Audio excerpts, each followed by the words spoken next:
বছর আইসিটি পরীক্ষায় পঞ্চম অধ্যায় থেকে এই ধরনের প্রশ্ন আসার সম্ভাবনা সবচেয়ে বেশি, কারণ আমরা দেখছি যে বিগত সাল 25 এবং 24 সালে এই ধরনের প্রশ্ন বেশি এসেছে বিভিন্ন বোর্ডে। তো এই প্রশ্নগুলো এরকম টেবিল আকারেও থাকতে পারে বা উদ্দীপক আকারেও থাকতে পারে। তো যেমনই থাকুক না কেন, তুমি যদি এই ক্লাসটি মনোযোগ সহকারে 5 মিনিট করো, বিশ্বাস করো এটি তো পারবাই। যদি এই প্রশ্নগুলো ঘুরিয়ে ফিরিয়ে দেয় তাও তুমি পারবে। এবং বিগত সালে 24-25-এ বিভিন্ন বোর্ড এই ধরনের যে প্রশ্নগুলো করেছে সব তুমি এখন নিজেই পারবা, অন্যকে বুঝাইতেও পারবা। জাস্ট একটু সময় ব্যয় করে এইগুলো শিখে রাখো, খুবই কাজে লাগবে, খুবই গুরুত্বপূর্ণ একটি ক্লাস। আচ্ছা, যদি উদ্দীপক আকার আসতো তাহলে এই জিনিসটাই এইভাবে লেখা থাকতো যে 1 থেকে 10 রোল যারা তারা সায়েন্স গ্রুপের, 11 থেকে 20 রোল যাদের তারা কমার্স গ্রুপের, এইভাবে উদ্দীপক লেখা থাকতো। এখানে উদ্দীপকে ওরকম লেখা নাই, কিন্তু টেবিলের মাধ্যমে বুঝাইছে। তো এই প্রশ্নটি কিভাবে হইতে পারে? ধরো কতে সংক্ষিপ্ত একটা প্রশ্ন বললো যে চলক কি, অ্যারে কি বা ফাংশন কি ইত্যাদি। খ নাম্বারে ঠিক ওরকম একটা প্রশ্ন বলবে 2 মার্কের, যে আই প্লাস প্লাস বা প্লাস প্লাস আই ব্যাখ্যা করো অথবা চলক লেখার নিয়ম লেখো, এরকম ইত্যাদি একটা প্রশ্ন বলবে। আর গহাতে গিয়ে হচ্ছে ওই উদ্দীপকের উপর ভিত্তি করে তোমাকে, মানে তোমার কাছে প্রশ্ন উত্তর চাবে। কেমন? কখনো ফ্লো চার্ট চাইতে পারে গতে, অথবা অ্যালগোরিদম চাইতে পারে, কারণ গতে সাধারণত ফ্লো চার্ট অথবা অ্যালগোরিদম, আর গহাতে প্রোগ্রাম চাইলো, কারণ তোমার কাছে এই 3টা জিনিসের বাইরে কেউ চাবে না, হয় অ্যালগোরিদম, ফ্লো চার্ট, নয়তো প্রোগ্রাম। তো এখন ধরো গতে বললো যে ফ্লো চার্ট করো, যে উদ্দীপকের আউটপুট পেতে ফ্লো চার্ট তৈরি করো। গহ নম্বরে বললো যে উদ্দীপকে আউটপুট পেতে সি প্রোগ্রাম রচনা করবা, লেখো। এছাড়া কিছু না। আর যদি ফ্লো চার্ট না বলে অ্যালগোরিদম পড়ে, কোনো ব্যাপার না। তো আমি আজকে তোমাদের এই উদ্দীপকটার, মানে এই টেবিলটার ফ্লো চার্ট এমনভাবে বুঝাবো যেন তুমি অনায়াসে পারবা। আর একটা জিনিস বলে রাখি, শেষ মুহূর্তে আসলে 2টা বছর তোমরা অনেকে ফাঁকি দিয়েছো, মানে এই ভর্তি হওয়ার সঙ্গে সঙ্গে ক খ 100% সাজেশন পাবো। এখন আমি ভর্তির কথা বলবো না, আসলে এই মুহূর্তে কি তুমি ভর্তি হবা এটা বলতে আমার কাছে লজ্জা লাগে। স্যার শেষ মুহূর্তেও ও টাকা চাচ্ছে ভর্তি, আসলে প্রত্যেকটা জিনিসের একটা বিনিময় থাকা উচিত। এই জন্য আর কি সামান্য সম্মানই তোমাদের কাছ থেকে চাচ্ছি। ফ্রি বললে পরে আবার এটা পরিবেশ নষ্ট হয়ে যায়, কারণ সবাই যোগাযোগ করবে, তখন আমি প্রকৃত সেবা দিতে পারবো না। এক, দ্বিতীয়ত তোমার হাতে যদি 20 ঘন্টা সময় থাকে তাহলে তুমি লাভবান হবা।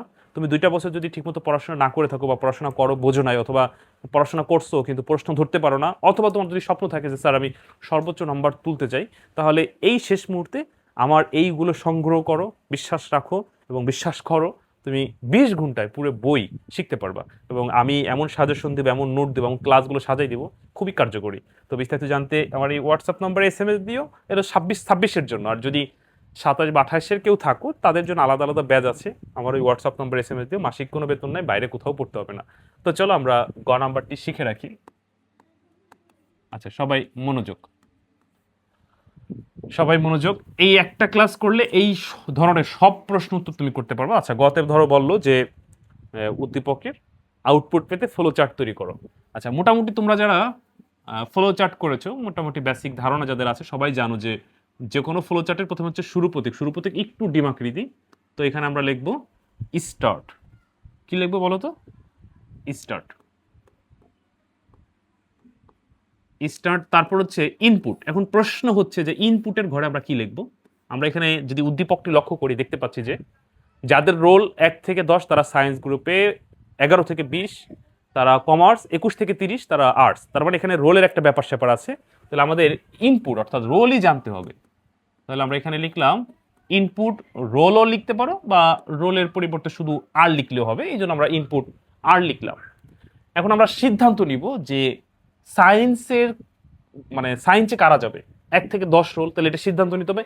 এই সিদ্ধান্তটা তুমি 2 ভাবে লিখতে পারো সিদ্ধান্তের ঘরে। কি কিভাবে আমি দেখাচ্ছি। ধরো এই আর হচ্ছে রোল, মানে পৃথিবীর যে কোনো সংখ্যা আর।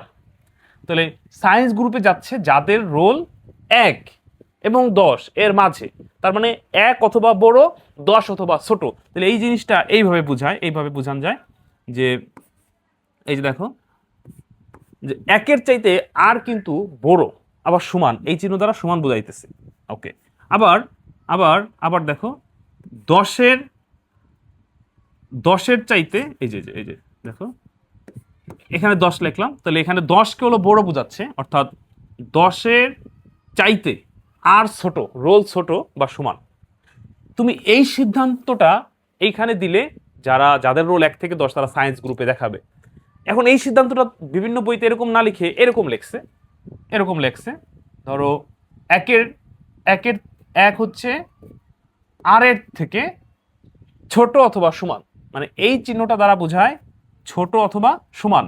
আচ্ছা, অ্যান্ড এবং অ্যান্ড অপারেটর দিলাম, অ্যান্ড অপারেটর দিলাম এবং এবং আর 10-এর থেকে ছোট বা সমান। কথা কি বুঝছো? এই চিহ্নগুলো তোমার জানতে হবে। কোনটা কি বলে, এটাকে রিলেশনাল অপারেটর বলে, তারপর তোমার গাণিতিক অপারেটর চিনতে হবে, লজিক্যাল অপারেটর চিনতে হবে, তাহলে তুমি সুন্দর করে লিখতে পারো। এখন এই এই কন্ডিশনটাও তুমি অ্যাপ্লাই করতে পারো, এটাও অ্যাপ্লাই করতে পারো, ইচ্ছা। দুইটা মানে একই জিনিস বোঝাচ্ছে। এটা কি বোঝাচ্ছে বলো তো? একের থেকে আর বড় বা সমান, তার মানে এক এক রোল সে সায়েন্স মানে এই গ্রুপে যাচ্ছে, আবার বড় হইতে হইতে কত পর্যন্ত? 10 পর্যন্ত, অর্থাৎ এই আর 10-এর থেকে ছোট অথবা সমান। আবার এই কমান্ডটা আমরা আলাদা আলাদা দিছি, এখানে বলছে যে একের থেকে আর বড় বা সমান, এই 10-এর থেকে আর ছোট বা সমান, অর্থাৎ এই আর এর মান 10-এর উপরে হইলে গ্রহণযোগ্য না, তাহলে 10-এর ছোট হইতে হবে। ওকে, তাহলে এবার আসো এই জিনিসগুলো আমরা এখানে কিভাবে লিখবো দেখো। সবাই সবাই একটু লক্ষ্য করো।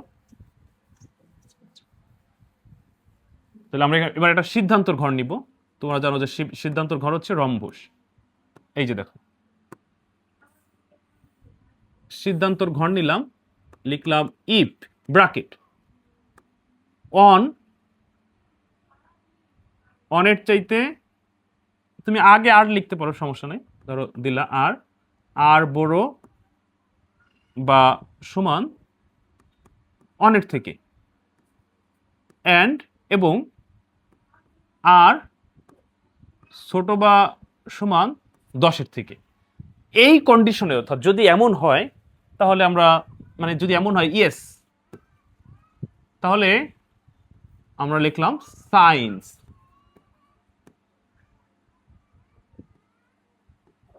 সায়েন্স, ওকে। আর যদি নো হয় তাহলে তো সায়েন্সে যাবে না। মানে ধরো তুমি আর এর ইনপুট দিলা 50, তাহলে তো এইটা সাথে এই শর্তের সাথে মিলতেছে না, তাহলে নো হবে। তো নো হইলে তো অটোমেটিকলি সায়েন্স গ্রুপে যাবে না। এখন এই আর 1 2 3 30 পর্যন্ত লিখলে অটোমেটিকলি 1 থেকে 10 যারা, তারা সায়েন্স গ্রুপে দেখাবে।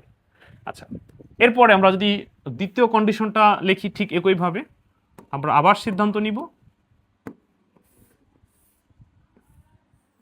আবার সিদ্ধান্ত নিলাম ইফ ব্র্যাকেট আর মানে রোল বড় হইতে হবে কার থেকে? দ্বিতীয় ঘরে 11-র থেকে বড় বা সমান, এবং অ্যান্ড অপারেটর, এবং আর ছোট হইতে হবে 20-এর অথবা সমান। হয়ে গেল। এই কন্ডিশনে যদি থাকে তাহলে যাবে হচ্ছে কমার্স গ্রুপে, অর্থাৎ এইটা যদি ইয়েস হয়, মানে এইটা যদি ইয়েস হয় তাহলে যাবে হচ্ছে কমার্স গ্রুপে। কোন গ্রুপে? কমার্স। কমার্স, ওকে। আচ্ছা, এরপর যদি নো হয় তাহলে নো, নাই, যাবে না। ওকে, পরের কন্ডিশনটা সেম, আর্টসে যাচ্ছে কারা? আবার তুমি একটা লাস্টে একটু বুঝার আছে, সবাই একটু মনোযোগ সহকারে ক্লাসটি করো। তুমি এখানে ইফ দিবা, আবার ব্র্যাকেট আর অর্থাৎ রোল যদি 21-এর থেকে বড় বা সমান হয়, এবং আর যদি 30-এর থেকে ছোট বা সমান হয়, এই কন্ডিশনে যদি হয় তাহলে, যদি এটা ইয়েস হয় তাহলে যাচ্ছে হচ্ছে আর্টস গ্রুপে, ARTS আর্টস। আর যদি নো হয়, নো হয় মানে আর এর এমন একটা রোল ইনপুট করলাম ধরো 50, তাহলে 50 কিন্তু এখানে কারো গ্রুপে যাচ্ছে না, অর্থাৎ এখানে আমরা একটা নো গ্রুপ নিব, মানে কোনো গ্রুপেই না। যদি এইগুলোর বাইরে হয় আর মানে রোল নং, তাহলে সে কোনো গ্রুপে না, অর্থাৎ no group. No group, no group, okay. এখন আমরা শেষ করব কিভাবে? বারবার তো শেষ করবো না, একটা জায়গায় গিয়ে শেষ করবো। তুমি চাইলে এখানে শেষ করতে পারো, চাইলে ওইখানে শেষ করতে পারো, ইচ্ছা।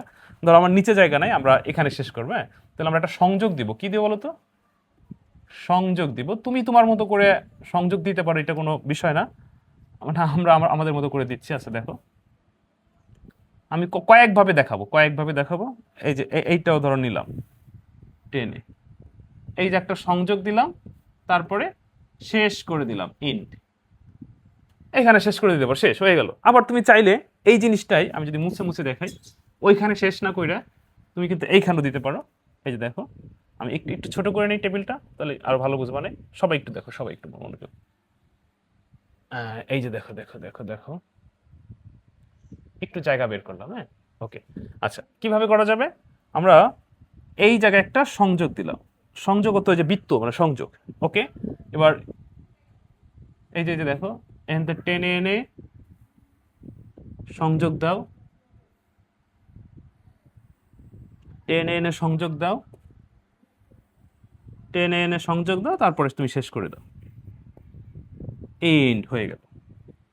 তুমি চাইলে এখানে রাখতে পারো, আবার চাইলে কিন্তু ওই পাশে নিতে পারো, আগে দেখাইছিলাম।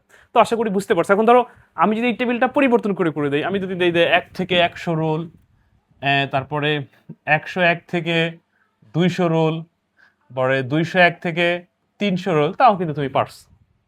অর্থাৎ এইভাবে বিভিন্নভাবে গল্প সাজিয়ে সাজিয়ে তোমাকে প্রশ্ন করতে পারে। তো এই ধরনের প্রশ্ন কিন্তু এই বছরের জন্য খুবই গুরুত্বপূর্ণ। তো এই ক্লাসটি করে থাকলে অন্তত পক্ষে আমার মনে হয় না যে এই ফ্লো চার্ট আর জীবনে তুমি ভুল করবা। এছাড়া এইভাবে সকল অধ্যায়ে সকল ক্লাস পেতে আমার সাথে যোগাযোগ করতে পারো, ঘরে বসে এই আইসিটি সব সমস্যার সমাধান করতে পারবা। বিস্তারিত জানতে আমার এই হোয়াটসঅ্যাপ নাম্বার SMS দিও। তো ঠিক আছে, সবাই ভালো থেকো, তোমাদের সাথে পরবর্তী কোনো ক্লাসে আবার কথা হবে। আল্লাহ হাফেজ।